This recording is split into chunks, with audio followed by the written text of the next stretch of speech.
আপনার ভিভো ফোনটি কি হ্যাং করে অথবা ল্যাগ কাজ করতেছে? এই সমস্যাটি কেন হয় বা এই সমস্যাটির সমাধান কিভাবে করবেন সেটি এই ভিডিওতে জানতে পারবেন।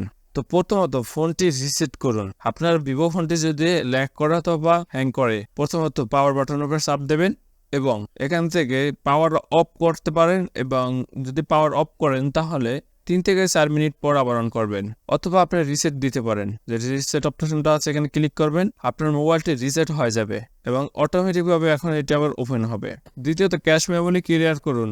ক্যাশ মেমোরি ক্লিয়ার করার জন্য ফোনের সেটিং অপশনে যাবেন, এখান থেকে দেখবেন স্টোরি নামে একটি অপশন আছে, র্যাম অ্যান্ড স্টোরি এখানে লেখা আছে। তো এখানে আমরা ক্লিক করব র্যাম অ্যান্ড স্টোরি, এখানে ক্লিক করার পর ম্যানেজ স্টোরি প্রথমে আমরা এখানে ক্লিক করব।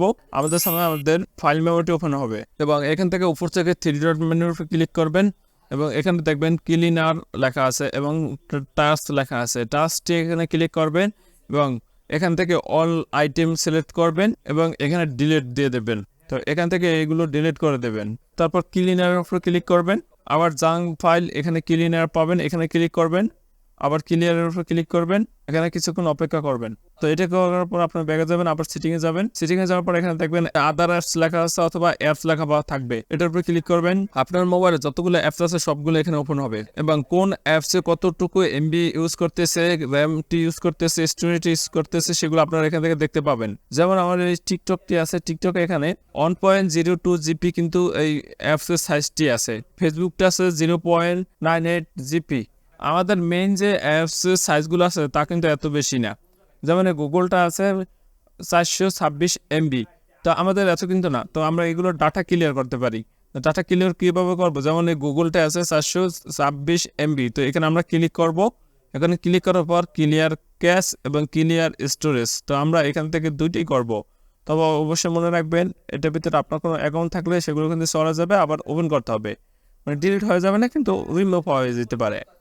তো গুগল থেকে কিছু হয় না। যেমন আপনি যদি ইউটিউবে কিছু ডাউনলোড দিয়ে রাখেন সরাসরি, তখন সেই অবস্থায় আপনার ডাটা ক্লিয়ার করলে সেগুলো চলে যাবে। তো আমার এটি রিমুভ হইতেছে, ডাটাগুলো ক্লিয়ার হইতেছে, এখানে কিছুক্ষণ অপেক্ষা করবেন, তার আপনার ডাটাটি ক্লিয়ার হয়ে যাবে এবং পরবর্তীতে আবার ক্লিয়ার ক্যাশ দুইটাই করবেন যাতে আপনার অ্যাপসটি ভালো থাকে। তো আমার ডাটাটি এখান থেকে ক্লিয়ার হয়ে গেছে। এখন দেখুন আছে কত এমবি, 303 এমবি শুধুমাত্র। আপনারা যদি পারেন তাহলে অ্যাপসটি আনইনস্টল করে পুনরায় আবার ইনস্টল করবেন। স্টোরেজটা স্পেসও কিন্তু এটা এখান থেকে খালি হবে, খুব ভালো হবে এবং র্যামটিও আপনার ইউজটি কম হবে। যে দেখুন আমার 4 জিবি র্যাম কিন্তু এখানে ইউজ হইতেছে 1.59 জিবি। অনেক অ্যাপস কিন্তু এখানে ইউজ হইতেছে। তো এভাবে আপনারা র্যাম এবং স্টোরেজটা স্পেসটি খালি করতে পারেন, তাতে আপনার ফোনটি গরম কম হবে, হ্যাং কম হবে বা ল্যাগ কম হবে। তো তারপর সফটওয়্যার আপডেট করুন। আপনার ফোনে কোনো সফটওয়্যার আপডেট আসছে কিনা সেটা দেখবেন। তো এখান থেকে সিস্টেম আপডেট ক্লিক করবেন, এখানে দেখবেন কোনো সিস্টেম আপডেট আসছে কিনা। যদি সিস্টেম আপডেট আসে সেগুলো এখান থেকে আপডেট দিয়ে নেবেন। তো আমার এই ফোনটিতে কোনো সিস্টেম আপডেট আসে না, এখানে দেখবেন আপনারা সিস্টেম আপডেট লেখা আসছে কিনা। তো এটা লেখা আছে this system is already the latest version. এটি আমার বর্তমানে যে ভার্সনটি আছে এটা আপডেট দেওয়া, সেখানে যদি আপডেট আসে তাহলে সেখানে আপডেট দিয়ে দেবেন। পরবর্তীতে আপনারা প্লে স্টোর থেকে অ্যাপসগুলো আপডেট দিয়ে নেবেন। তো প্লে স্টোর ওপেন করবেন, এখান থেকে যত অ্যাপসগুলো আছে সব অ্যাপসগুলো আপডেট দিয়ে নেবেন। উপরে আইকনের উপর ক্লিক করবেন এবং এখান থেকে ম্যানেজ অ্যাপস লেখা পাবেন, এখানে ক্লিক করবেন, আপডেটের উপর ক্লিক করবেন, আপডেট অল করে দেবেন। এখানে যদি কোনো আপডেট থাকে সেটা আপডেট দিয়ে দেবেন। তো আমার এখানে কোনো অ্যাপস আপডেট দেওয়া না, আমি প্রতিদিনে আপডেট দিয়ে রাখি। তো আপনি যদি ডাটা দিয়ে ইউজ করেন তাহলে কমপক্ষে সপ্তাহে একবার অ্যাপসগুলো আপডেট দিয়ে রাখবেন। এখানে আই ম্যানেজ নামে একটা অ্যাপস আছে, এটার উপরে ক্লিক করবেন, অথবা সিকিউরিটি নামে একটা অ্যাপস পাবেন, সেই অ্যাপসটা ওপেন করে আপনারা এখান থেকে স্পেস ক্লিনার, সিকিউরিটি স্ক্যান এরকম ক্লিক করবেন এবং অপটিমাইজ স্টোরেজ এটা ক্লিক করবেন। তারপরে আপনার স্টোরেজটা ক্লিয়ার হবে এবং আপনার ফোনটি খুব ফাস্ট কাজ করবে। আলট্রা টুলস এখানে ক্লিক করে আরও অনেকগুলো অপশন পাবেন, যেগুলো কাজ করলে ব্যাটারি ড্রা এবং নেটওয়ার্ক ম্যানেজ অনেকগুলো অপশন আছে। ফোনটি ফাস্ট কাজ করবে, গরম থেকে বাঁচাবে এবং আপনার ফোনটি হ্যাং কম করবে।